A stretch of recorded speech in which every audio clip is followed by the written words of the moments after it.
I am the voice of Snowbird Nation, Mike Searcy.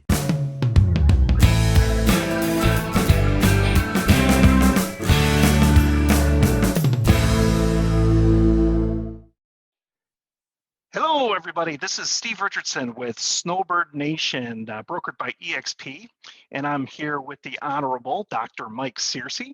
We're coming to you again to discuss, a training. This is a kind of a series of videos that we're doing, to enlighten, to give a little bit of insight and a little bit of training to those that could really use it. And today's concept we're going to go over is appraisals. Ooh, right? Like appraisals. Appraisals can be a scary concept. I agree. They are definitely a scary concept. So I want to go ahead and I'm going to give it to our illustrious, knowledgeable expert when it comes to appraisals and contract strategy using those appraisals. But Mike, let's start from the beginning. Appraisals. What's the general concept of appraisals? Well, the general concept of an appraisal is typically to justify the value of a particular property to the lender.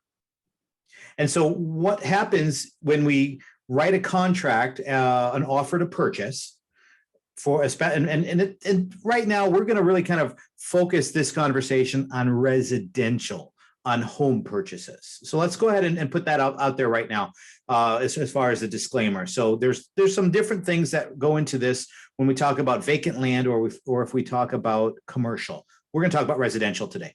So an agent or two private individuals perhaps get together and they write somehow an offer to purchase, and they come up with a price. This is the price I, as a buyer, wish to pay for this particular property, and the seller perhaps agrees to that price. They sign it. Now they have a number. Hopefully, that real estate agent has done their due diligence in the CMA, the comparative market analysis process, to try and determine what that price within range ought to have been. And that's the first guess at a number in the typical residential real estate process. However, once that contract is written, if the property is being financed, the lender is going to be involved, and the lender is going to order an appraisal to justify the value for their investment in that particular home. How that's done is, again, an expert known as an appraiser who is certified by the state. They have their own classes, they have their own training, they have their own expertise and knowledge that they need to pay attention to. And then with their expertise, they are selected. Usually every state has a random process by which they're selected, or at least a blind and objective process by which they're selected, so that there's little possibility for shenanigans going on between the value and the contract. So then the appraiser goes out, does an evaluation of the property in terms of, and very similar to a comparative market analysis that many real estate agents will have gone through when they're trying to list the property initially. And so they come up with a value to justify the loan. That's an appraisal. Right. And so the very difference, and I've known this when I'm dealing with my own clients, when I'm trying to explain appraisals, the biggest difference between market value and an appraisal, what's the best way to describe that? Well, we'd like to believe that the appraisal and the market value are really close, if not identical. We'd like to believe that, because market value is simply what will the market bear. In other words, what, at an arm's length transaction, meaning there's not a personal blood relationship, family relationship or something, or best friends kind of making a side deal with a property. This is basically a stranger to a stranger getting a fair deal. Okay, so arm's length transaction What will the market bear and what will somebody be willing to pay for it? That's market value. What will the market bring? An appraisal is an attempt to try and justify that market value so that if, and we hope this never happens, but in the course of life and being what it is, it does happen. In the event that the bank has to foreclose on the property, take it back and resell, the appraisal is to try and give the confidence to the lender that they will get their value out of it if they have to take it back and resell it. So the appraisal is trying to determine what is that market value given arm's length transaction, and does the appraiser agree that the current contract is market value? Got it. And that's a great way to put it. So, just in understanding appraisals, market value, and the way that they all kind of come together, Yeah, they have obviously can affect the overall sale. sure. So the question here is, how does let's start with sellers. How Okay. is an appraisal used for leverage in contract negotiations? Take our market right now; it's a heavy sellers market. How does that turn and work its way in to be a benefit for the seller? Interesting enough, the sellers in this market aren't paying a whole lot of attention to appraisals. And the Touche. reason I say that is we are currently in a seller's market. Yes. And what that means is that there are not enough houses for everybody in the area and most of the country right now for everybody who wants one. And there are not enough houses for everybody who can afford one. And what that means is that buyers are going a little bit crazy on trying to get them because there's multiple offers and they're competing. Now, in what that, so there's a scarcity of houses, supply and demand economics, a scarcity of houses, a influx of buyers, and more buyers want the few houses that are available, and they start bidding wars. Yep. So what that means is the bank and the appraisals are lagging because it's big bureaucracy, and the appraisals might be lagging behind market value because what somebody's willing to pay in this market may not be what the historical sales are showing for that the appraiser is using to justify the price to the lender. And so there's a bit of a gap. So in this market, there's not a lot of leverage in terms of the seller because the seller can ignore the appraisal unless they are looking specifically for a property that is being financed. But if it's being financed in this market, they may very well go with the highest bidder that doesn't have to concern themselves with an appraisal. Oh yeah, absolutely. So that's where the leverage really exists. And it's for a seller's market like this, then what you're saying it's for buyers. Yeah. If buyers have an ability to somehow produce some money, maybe above and beyond. Let's talk about that a little bit. Let's talk about buyers.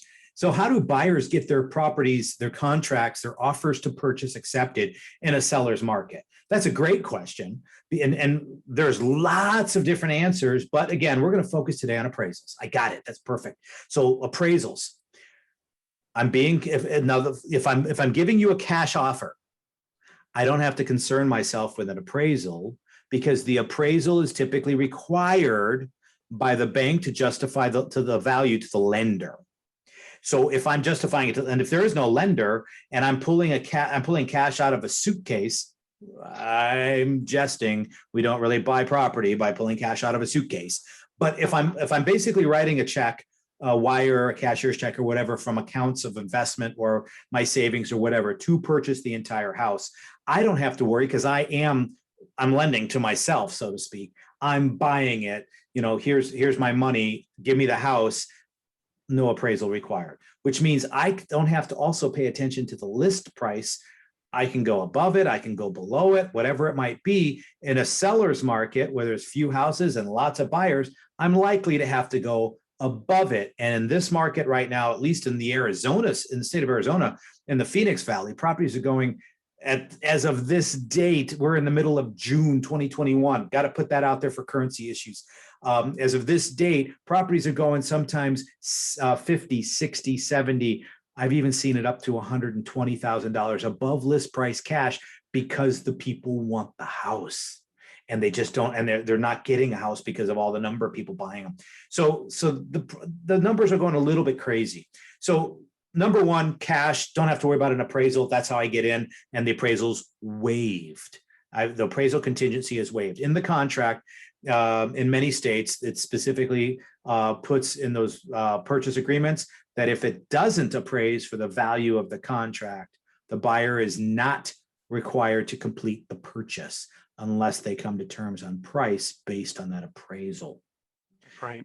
And in this case, the buyer who's paying cash doesn't have to worry about an appraisal. They've agreed to pay this much cash. They can waive the appraisal contingency that I just described.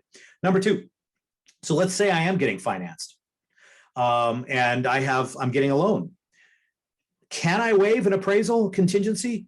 I might be able to, but I still better have a lot of cash in the bank, because I have to have enough cash that if it doesn't appraise for whatever number we're trying to secure the property at in the contract, I have to come up with the difference. So I better have a good realtor, an excellent real estate consultant, an excellent advocate who's specifically going to do their due diligence and give me a real good idea of what a good CMA, a comparative market analysis, which is similar to an appraisal, but somebody to give me a really good idea of approximation, what that's going to come out to. And then I have to make sure that I have, number one, the money in the bank for the down payment based on the appraisal and the loan, the closing costs to be able to close the loan, and then after that, whatever the difference is between the appraisal and the purchase price. That can get scary if you don't have a really good agent doing their due diligence. As a buyer, that can get scary. Absolutely. Now, that's an appraisal waiver with financing.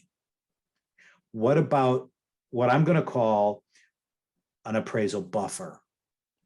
Now, this might also give you a lot of advantage, but again, it requires cash in the bank. And so I have a purchase contract where I'm offering a particular price, maybe above the listing price, the asking price of the house.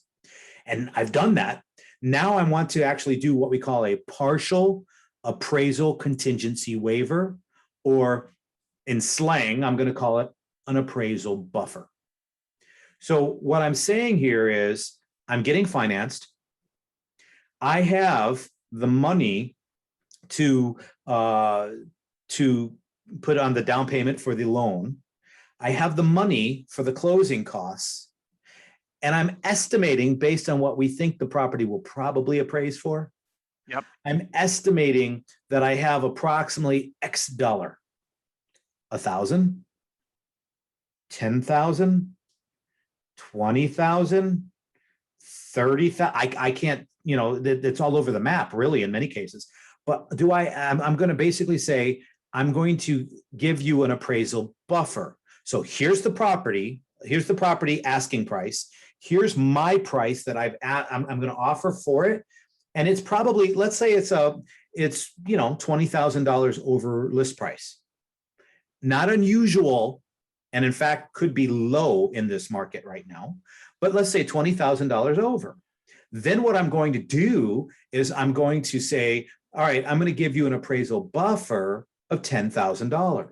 What that says is no matter where that appraisal comes in, I'm going to give you an extra $10,000 not to exceed the contract price. So if the appraisal comes in up here, everybody's happy. If it comes in down here, I might have to make up, let's say it comes in $5,000 lower than the contract price, and I've offered a $10,000 buffer, I'm going to give you $5,000 to reach the contract price. So in other words, that buffer is giving you that advantage without all of the risk of the waiver. Yeah. without all of the That's risk. I correct. mean, at least you have a calculated amount that you know that you're going to spend above and beyond, not to exceed the contract price, but you don't have the risk of, my gosh, if the appraisal comes in real low and I'm offering a waiver, Yeah. I could come out with 30,000, 40,000 out of my pocket if I get a bad appraisal. Yep. You got it. You got it. Now, from a buyer's perspective, here's your last strategy of leverage. This also sort of banks on the variability of agents trained. Okay. The agents that have been, there's lots of agents out there, lots of real estate agents out there, and a lot of them are variably trained. Some are trained really well and some not so well. I'm just going to put it like that. Right. But having said that, let's say that I have a pre-qualification or a pre-approval letter from a lender for, I'm just going to go pick numbers out of the air, $400,000. And I am looking at a property that is listed for $360,000. I could write that offer to purchase for $400,000. But if I don't waive the appraisal contingency, and if I don't offer an appraisal buffer, that $400,000 mark in a multiple offer situation, hey, that might look really attractive to a seller and to an agent who may not be really well trained. And here's why. Because that $400,000, but if I didn't waive the appraisal contingency, that $400,000 is what we call smoke and mirrors. Yep. In an attempt to get the attention of the listing agent and the seller. Right. Because what are we really saying here? We're saying, depending upon the qualifications and the professional opinion of that appraiser and where their work comes in to give, on that particular property, anywhere up to $400,000 all the way down to maybe they're $360,000. What if it appraises lower than the $360,000 asking price? Then what we're saying is we're going to give you as much as that appraiser is going to say it's worth. Right. And I can prove in my pre-approval letter that I'm good for it up to $400,000. Right. But I don't have a buffer, and I don't have I don't have the money to waive.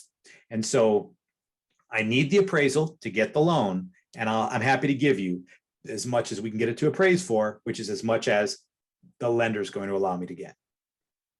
And to that point, Mike, if your client doesn't have any money for appraisal buffer or an appraisal waiver, it's not necessarily a bad strategy to shoot for the moon and make that big offer and at least get your name up there on the top of the list. But in reality, it's kind of a loose, it's not as strong of an offer as if you did put a little bit of money towards an appraisal buffer or certainly an appraisal waiver. So it's still a viable strategy. It's a great strategy. And in fact, in terms of what are the tools that and the weapons we can arm ourselves with in the name of our buyer as their advocate, that's one of them. Right. Because for someone who it's like, I don't have I have a job and I have kids and I haven't had the opportunity to save a big nest egg because kids have emergencies. By the very nature that they're kids, they have emergencies. And so I have to spend the money on resolving whatever crisis or emergencies there. So I just don't have the funds. Well, then what we're trying to do is we're trying to say, look, Mr. and Mrs. Seller, in terms of appraisal, I can't waive it, but based on my pre-approval, based on my pre-qualification, I am happy to give you as much as we can get this to appraise for. And if the buyer, if the sellers have an ear for this, meaning they have the empathy for the story and the story of the buyers, and that's the job of the agent to also tell the story. And so if they have the ear for that and the sympathy for that story, or if they just don't have, for whatever reason, any more offers that are offering cold, hard cash above a certain number, then you are at that point playing the winning hand. But you have to actually go at it with the understanding that this is smoke and mirrors, and you got to be upfront sometimes to the listing agent. This is what we're doing. It's smoke and mirrors, but the strategy is we're willing to give you as much as it'll appraise for. Sounds good. Well, Mike, thank you so much for the insight and obviously all of the knowledge that you have here. And to our viewers, if this video resonates with you, please reach out to the person that shared the video with you, or the number that is listed on your screen right now. Either way, reach out and contact us, and we'll be happy to get with you and take you through that transaction. Mike, any final thoughts? Buyers, if you're watching, have this conversation with your buyer's agent. If your buyer's agent isn't actually fully versed on what we're talking about, then invite your agent to call us. Absolutely. There you go. Thank you, everybody. And until next time.